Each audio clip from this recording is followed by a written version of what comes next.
今年周末来相亲的人可多了，我差点没让一对单身男女给气过去啊。有一位25岁的姑娘，上个月就来找对象了，人确实很漂亮，外貌绝对在7分以上。做策划的她找对象就有一个点，颜控，就是喜欢那种又帅又成熟又稳重还有钱的。介绍了好几个都看不上啊，不是觉得人家个子矮，就是觉得长得丑啊，要么就是不太会打扮的。好不容易啊，有一位男士27岁，在事业单位工作，长得很帅啊，父母都是医生，这家庭条件也好啊。这姑娘觉得还行，想见面认识看看。给这男士啊看了这姑娘照片，他也很愿意，毕竟人姑娘长得也好看啊。昨天晚上俩人就约着啊，一起去吃了个火锅呀。俩人在前面聊的都很好，很开心啊。聊着聊着就聊到了自己的兴趣优点这些。男士就跟这个姑娘说呀，自己性格是比较属于那个沉稳，脾气也很温和，平常喜欢运动啊，经常去健身房，也特别喜欢研究美食之类的。完了啊，他就问这个姑娘，哎呀，你性格怎么样呀？平常都喜欢做些什么呀？人这姑娘可有意思了，说我比较懒，不会做饭，不会做家务，说平常喜欢购物，喜欢旅游，喜欢看剧，喜欢睡觉等等。这给男士听懵了啊，这些都不是优点吧？这姑娘反问啊，怎么不是啊？不做饭，比较懒，都告诉你了，这说明我不装呀，不藏着掖着呀。爱购物，爱旅游，说明我热爱生活。这回答给男士整的是一愣一愣的啊，问他平常多久出去旅游一次呀？这姑娘说，少则1年3、4次，多则1个月1次。一般工作累了就得出去旅游，看看大好山河呀，也享受一下生活。男士吓得呀，赶紧摸摸口袋，你想的是山河大海，我看的是油和钱包啊。他就很好奇啊，你1个月月薪啊，肯定得有好几万吧？人姑娘很爽快，就5000，每个月月光基本都剩不下。给男士听的呀，那你没钱还敢出去啊？这姑娘听完就有点不爽啊，这女方跟男方出门，那肯定是男方出钱啊。他想找个同频的人，一起出去享受生活。听到这儿，这男士啊就怼了他一句啊，我也挺热爱生活的，我喜欢去阿尔卑斯山上滑雪，喜欢吃澳洲龙虾，喜欢去马尔代夫看海，还特别想坐直升飞机嘞。然后就问这姑娘啊，能否出钱也让她去热爱生活一场？这姑娘听了肯定不愿意啊，你是脑子秀逗了吧你？你出去玩凭什么让我出钱啊？男士就反问他，那你凭什么让我出钱啊？行了，这顿饭吃的表面是风平浪静，实则是暗流涌动啊。这姑娘觉得这男方太计较了，男方听了也不让啊。既然你说我计较，那火锅钱啊，咱一人一半。说着呢，男士就去前台付了300，转身就走啊，让前台去收剩下的。然后啊就没有然后了。回去之后，这男士啊就失联了，这姑娘就发信息要火锅钱啊，也不回，打电话也不接了，气得他哇哇是找我呀。我就特别的纳闷啊，以前呢这人相亲啊都介绍自己，哎呀勤快，性格温柔，会做饭，爱干净。现在有些人相亲去介绍自己啊，比较懒，性格不好，脾气急，不会做饭，还得让人照顾，听的都以为你是天生残废啊。这种上来就摊牌，无非就是以高位自居，让你知道我就这个样子，你爱喜欢不喜欢。你让他对着身价成千上亿的人说试试，他只会说，哎呀自己性格温柔，会做饭，会理财，会规划生活。另外呢，1个月工资几千的人，征婚资料展示的都是自己每年去过很多地方旅游，把喜欢旅游、喜欢购物这事儿当成自己的优点去展示，说自己热爱生活，这只会让男人觉得这个女人对生活的消费水平要求太高，婚后男人是要为此买单的。这在相亲市场上是绝对的减分项，还在那美滋滋的计划着，哎呀每年跑出去浪几圈呀，短则几天，长则数周不在家。你觉得这叫做热爱生活吗？我们去相亲啊，选择结婚对象，你一定要看对方有没有我们需要的价值，收入、职业发展、家庭背景，对方的脾气性格，哪怕是身高样貌，这些都是我们所需要的价值。可你说你喜欢去旅游去购物，这些都是消费型的爱好，没有利他的价值，除非它能侧面的反映出你的家庭背景和收入状况，能证明你确实是一个有创造价值能力的人。比如说一个男人跟你说我的爱好是打高尔夫一样，每年光抽会员卡就有几十万，你会觉得他价值低吗？别人最终能不能选你是取决于你是否具有创造价值的能力，而非消费本身。你拿着几千的月薪，有着消费几万的兴趣爱好，这男人不跑啊才怪呢。我这刚去给别人介绍对象回来呀，我就发现有些姑娘找对象，我真的想说一句啊，你脑子那是瓦特了吗？相亲刚见面一上来就跟人家说啊，我脾气不好，不会做饭。哎，你说这话什么意思呀？你是在宣示主权吗？这有一对相亲男女啊，上周呢给他们约好了要周末一起见个面。这2人刚见面啊，男士对这个姑娘确实挺满意的，因为这姑娘长得比较有眼缘啊，大高个，身材也挺好，男士一眼就看上了，就更加的小心翼翼的去认识啊，生怕呢自己表现的不太好，对方不满意啥的。人家姑娘呢上来就问他啊，工作怎样，住哪里，车房情况等等。男士虽然觉得有那么一点直接，但他想着呀，相亲可能就是这样，就如实回答了。这回答完以后啊，这个姑娘就感觉还不错啊，挺满意的，就跟这个男士继续聊了一些家常话题。俩人就这么认识了有一会儿啊，姑娘突然间就跟这个男士说呀，我这人吧脾气不太好，也没什么耐心，不会做饭也不爱做家务。男士听完就有点懵了呀，他这个内心就很纠结呀。姑娘人是挺喜欢的，但是必须要接受这么多的缺点吗？那他也做不来呀。于是男士就跟这个姑娘提出来啊，这个脾气不好这没关系，咱们都是相互的，互相迁就一下嘛。你不会做饭呀，没关系，那我做饭你收拾碗也行，家务咱们一起慢慢学，一起打扫嘛。话还没等说完，人家姑娘就说呀，我这脾气我改不了，我不会做家务的，碗更加不会收拾。男士听到这儿就有一些不愿意了啊，这不是故意在抬杠，故意为难人吗？就直接怼这个姑娘，那你结婚准备什么都不干吗？谁知姑娘说呀，对呀，你要是想娶我的话，你就是要接受我的缺点，那我也提前告诉你了，我这些我确实是改不了。你过来呀！最后这个男士就觉得女士这样他就有些特别接受不了，两人认识了有半个多小时就说了这个不合适就分开了。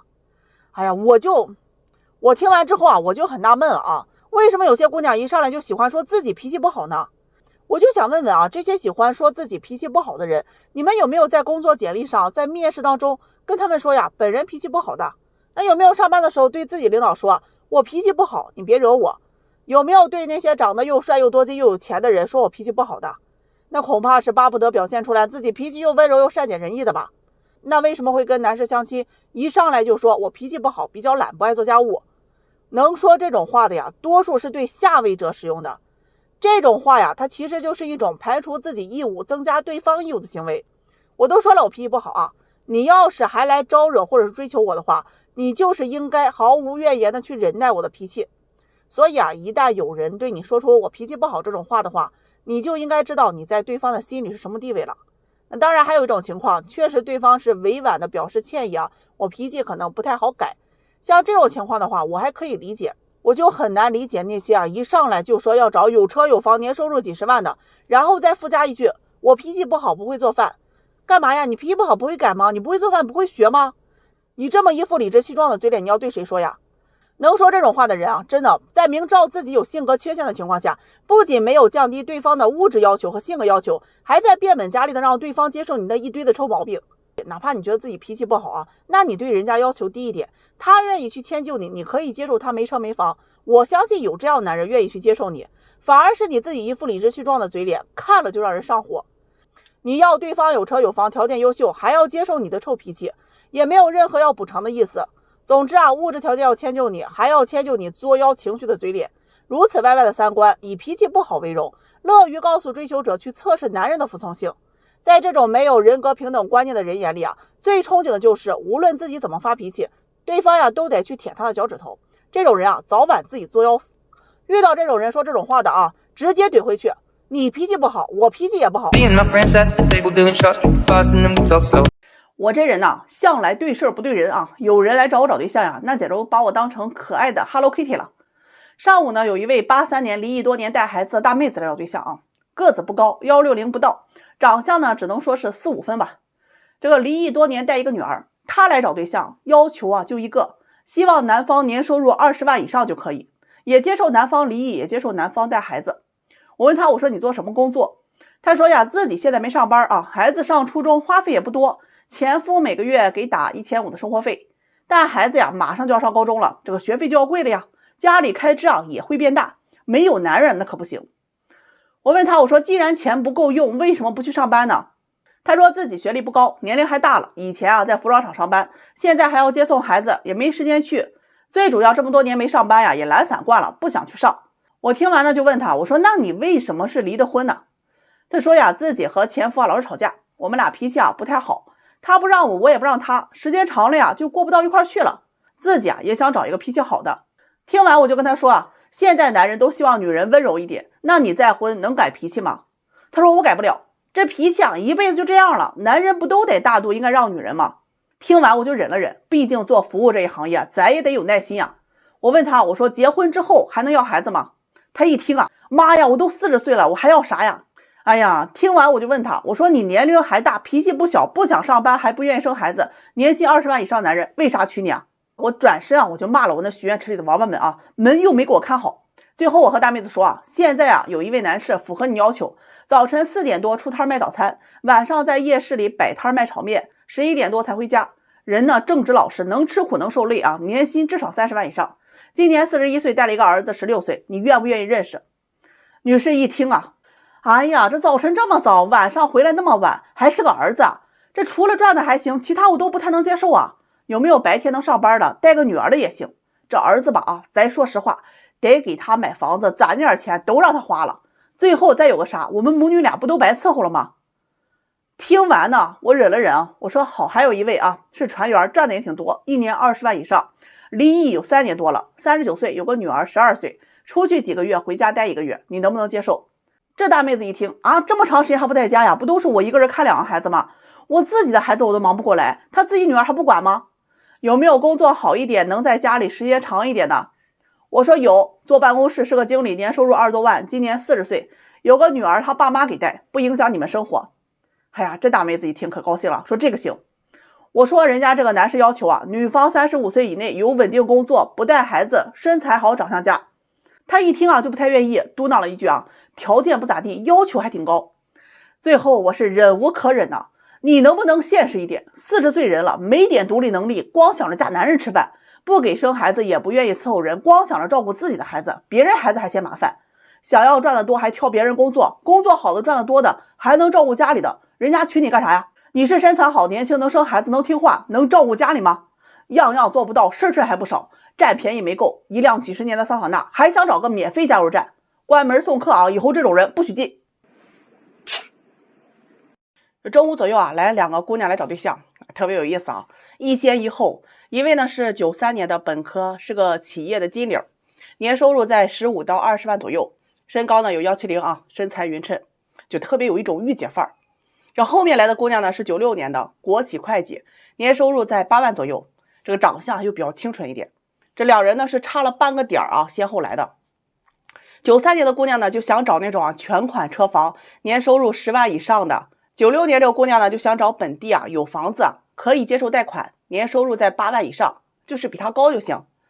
他们俩在这个选这个男士资料的时候啊，同时看中了一位男士。这个男士是92年的啊，身高185，自己创业做互联网工程的，年收入在20个以上至少吧，长得很斯文，戴个眼镜啊，也是有车有房，但是房子呢是有少量的贷款。这为了避免尴尬啊，我就去了另外一个屋去联系这个男士。那讲究这个先来后到嘛，我就先介绍了93年的这个女士，还没等说完，人男士直接拒绝了，理由是呀，这个太优秀了，有些配不上。这介绍96年这个姑娘的时候，人家男士就说呀，哎，可以认识一下。然后结果大家都知道了嘛，一家欢喜一家忧啊。96年姑娘呢是一蹦一跳啊，捂着嘴啊，笑着说呀，等待这个2人见面通知啊，然后就走了。这个93年这个姑娘呢就坐在了椅子上啊，低头啊，就是跟别人聊天嘛。我寻思啊，是不是在骂我呢？接着呢，起身啊就把她的那个名牌包和奥迪车钥匙啊往我桌子上一放，双手叉腰啊，跟我说呀，我没有给他介绍全面，要求亲自和男士啊通电话。我问他，我说哪里不全呀？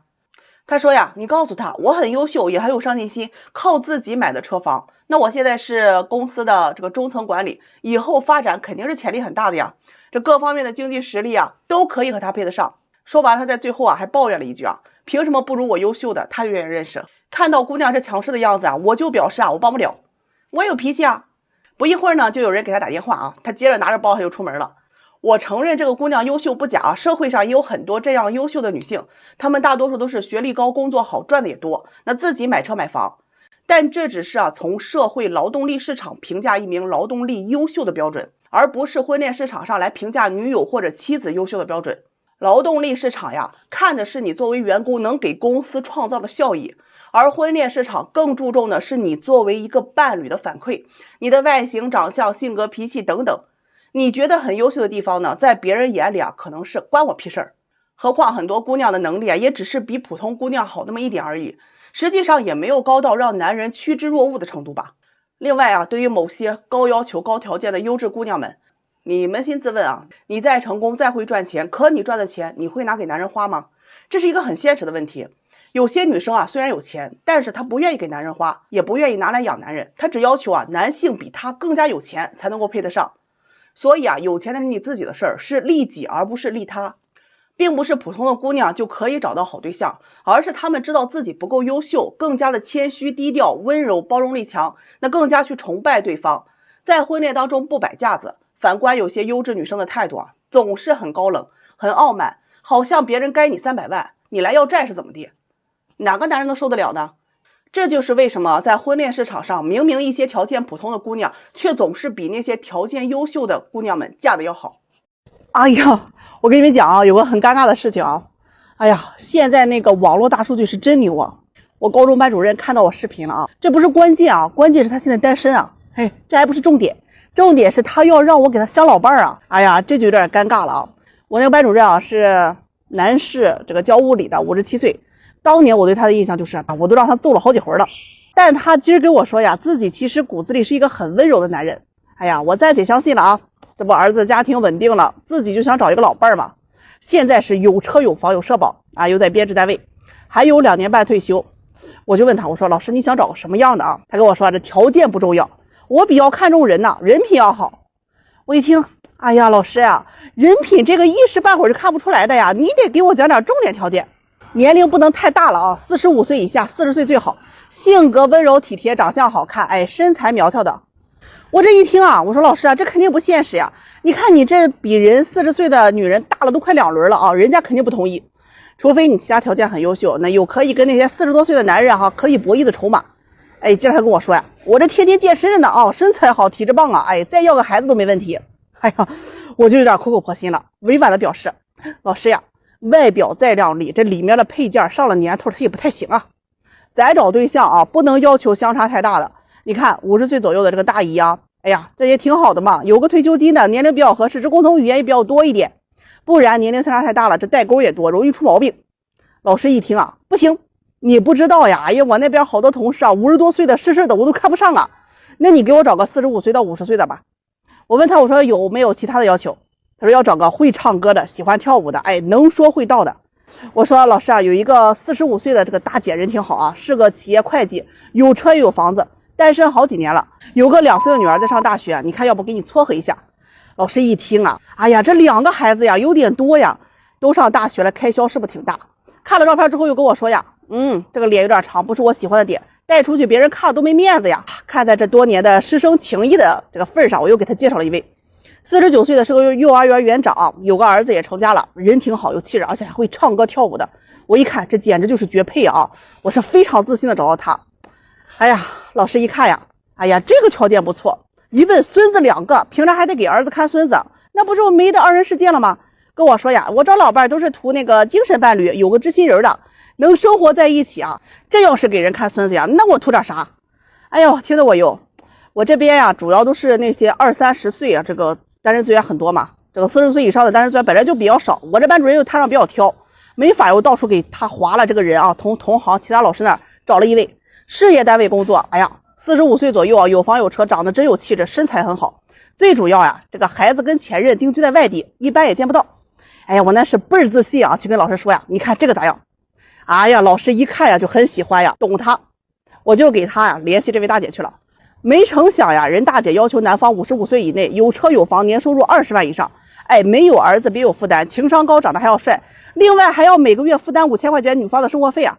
我这给他我班主任资料一看呀，给我班主任是一顿点评啊，说个子太矮，长得一般，哎，年收入太低，而且还是个男老师，不接受。哎呀，说到这回复，说完了，回去得给我老师委婉的说呀，我说人家觉得你年龄差的有点大啊，赚的不太多。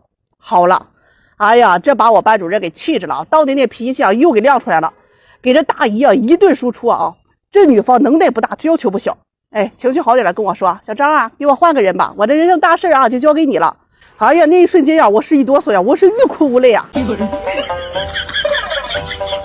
中午呢，有一对单身男女来相亲啊，女方上来就表态呀，我婚后不想生孩子，男方立马同意，问女方呀，彩礼可不可以不给？女方直接回复啊，不可以。这位男士呢是92年的啊，身高在175左右，做建筑工程的。姑娘呢是91年，偏胖一点啊，企业会计。两人是互相看过资料，觉得都挺满意啊，所以约在今天中午12点在办公室里见个面。这中午呢11点半左右啊，这个女方就来了，一直等到了12点啊，姑娘就有些不太愿意啊。最后呢，男士啊还是迟到了10分钟啊，一进来就大声这个喘气啊，就说着不好意思啊，路上堵车呀，迟到了。这姑娘一听啊，这个脸一摆色啊，也没什么好脸色。我一看呀，赶紧招呼两人啊去会议室里聊聊天。这个两人啊进去见面坐下，这个女士就自顾自的一直喝咖啡啊，也不怎么搭理这个男士。他就有些尴尬，就主动问了这个女士啊，这个平时喜欢点什么？结果这姑娘呀就直接说啊，你问那些啊没什么意义，咱呢聊点正经的。你这边工作具体做什么？年薪多少啊？车房呢有多少贷款？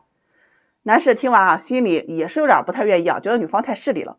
但是呢，也介绍了一下自己啊是做建筑工程的，经常啊包活干，一年在20-30万左右。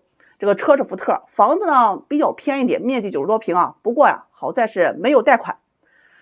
这姑娘听完啊，就有些不太满意啊，说我不太能接受你的工作，但你赚钱还可以。这个房子啊太偏了，好在没有贷款，我们啊可以考虑认识一下。然后啊，精彩的部分就来了啊，这姑娘就开始摊牌啊，说自己婚后啊不生孩子，觉得自己的人生啊本来就很累啊，没有精力去抚养孩子。男士听完就问啊，那你不生孩子结婚干什么呀？这姑娘就说呀，想找一个精神伴侣过二人世界。男士听完就问啊，你不生孩子，那彩礼可不可以不给呀？姑娘一听啊，不可以，如果生孩子才给彩礼，那我不是工具吗？何况我还要照顾家庭，收拾家务。这男士说呀，哎呀，我请人做家务，可不可以不要彩礼啊？姑娘说呀，不可以，因为两人生活在一起啊，是要付出情绪价值的。那对方生气，我也不能白受气吧？男士接着就问啊，那好，我这边呢可以下血书保证啊，对你百依百顺，绝对不让你受半点委屈，可不可以不要彩礼？姑娘回答呀，不可以，你是在做梦呢，女人跟你结了婚，还要承担被抛弃、被出轨的风险。这男士就说呀，那好，如果我跟你签对赌协议，保证忠诚，可不可以不要彩礼？姑娘就说啊，不可以，我婚后还要帮忙照顾男方父母，我自己的父母都照顾不过来了。男士一听啊，就说那我把4位老人送进养老院啊，全都住 VIP 客房，是不是可以不要彩礼了？最后这姑娘实在是忍无可忍，拎包就走啊，转头就跟这男士说啊，你这人怎么这么爱算计啊？娶老婆还不想给彩礼，格局太小了吧，活该你单身一辈子。这男士听到也不愿意啊，你都30多了，又想让别人照顾你养你，还不想给别人留个后，彩礼不松口，还要男人什么都要顺着你，你嫁神仙去吧。就这样呢，两人见了不到半个小时啊，就来我面前啊，是数落对方的各种不是。我跟王八们就夹在中间，一时也说不上来话。你不想生可以，但是你不能要求别人也要放弃吧。姑娘，你看看你的择偶要求啊，都是利己的。男人要有能力，赚钱要养你，彩礼也要给你，你图的倒是挺多，但人家图你啥呢？他图你感情图不到，他图你脾气好吧，你比驴脾气还大，还不如找个驴呢。图你给生个孩子吧，你直接给人家断后了。对别人态度啊还不咋地，就你这样我都看不惯。这姑娘听完呢，没说啥好话呀，转身就走。哎呀，给这种人交对象呢，都是一次性买卖啊，下回啊门都没有。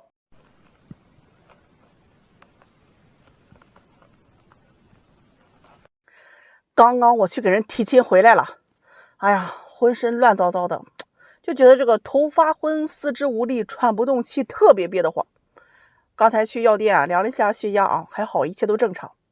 我也算是那种见过大风大浪大场面的人啊，毕竟提亲的次数多了。这提亲啊是啥情况都有啊，我都见怪不怪了。这男士呢是90年的，女士呢是92年的，两人呢是在我们这个自己啊这个线上平台上认识的。这网上聊得挺好，后来呢就互相加了微信，互相彼此喜欢，一来二往，两人就这么成了。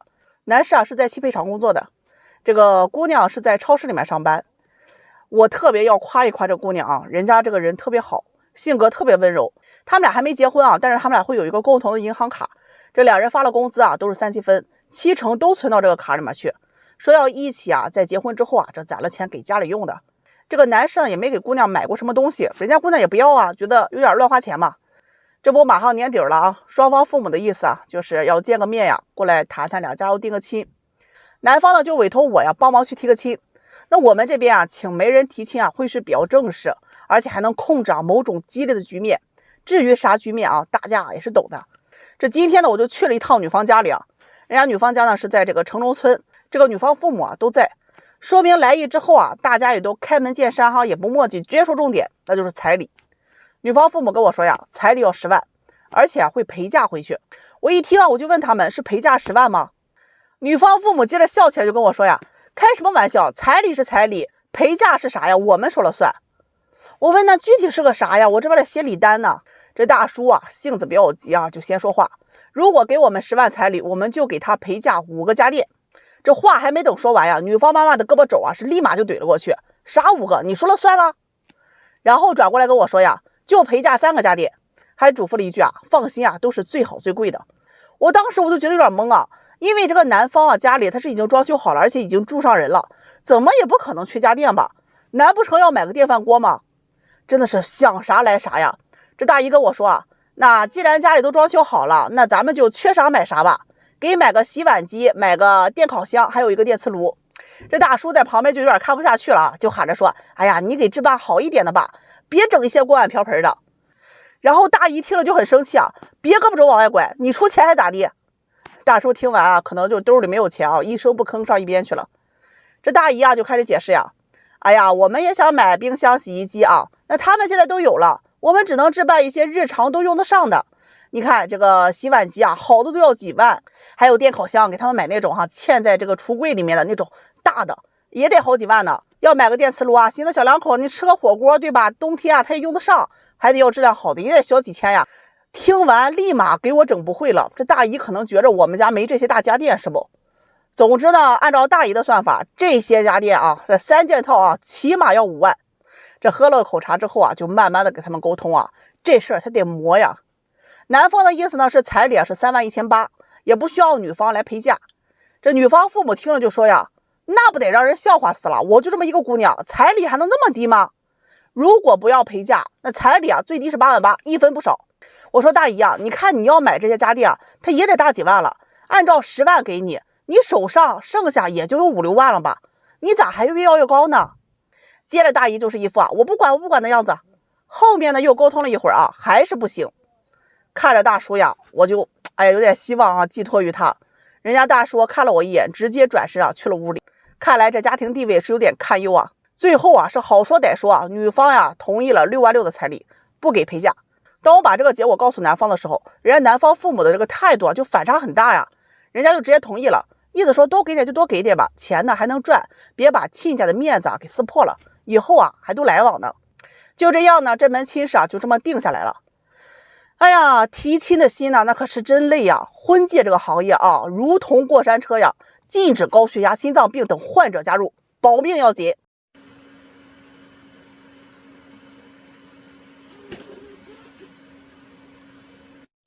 有一位男士来找对象啊，我印象那是贼深呐。92年的本科，从事建筑行业的，感情路啊一路也是比较坎坷。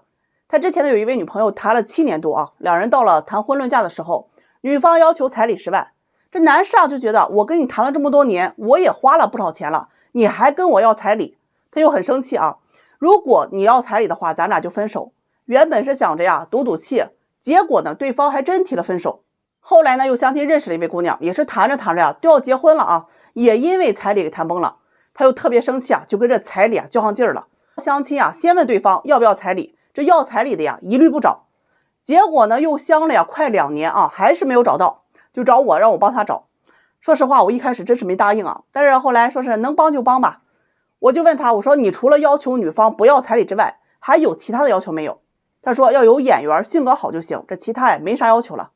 我就给他扒拉扒拉我那许愿库里的资料，就有一位90年的啊，硕士学历，从事金融行业管理岗，这个年薪在40个左右，他就不要彩礼，人家自己也有本事啊，也有那资本啊，长得也挺好。这男士呢就很怀疑啊，这么好的条件为啥不要彩礼呢？会不会有什么其他的目的？我说彩礼这事儿吧，你得分人，这姑娘明显她就不缺这个呀，你不就是想找那不要彩礼的吗？他勉为其难的答应啊，说可以认识看看。后来呢，人家女士啊也同意见个面。这见完男士就给我打电话，不行，女方呀太强势了。他说呀，婚后生完孩子还要尽快工作，还要求我妈来给带孩子，或者是要雇保姆。我妈的身体可不行啊，来不了。那雇保姆不仅要花钱，还不放心啊。他还让我多承担一些家务和带孩子。可我是做建筑行业的，哪里有项目就要哪里去啊。我常年不在家，难不成啊还得要我辞职啊？这可不行。他说呀，还是啊不找女强人了吧，希望我能帮他找一个性格温柔一点、听话的，这赚的差不多够家里花就行。婚后啊主要倾向于啊家庭多一些，要多照顾老公和孩子。哎呀，忍了忍啊，我又给他介绍了一位温柔一些的姑娘。这姑娘是96年的，家庭条件好，人家女方呀也说了啊，可以不要彩礼，但是要求这个男士人一定要好。俩人刚见面啊，也算是有眼缘很快呢就确认关系啊，就谈了起来。结果呀，没出1个月又拉倒了。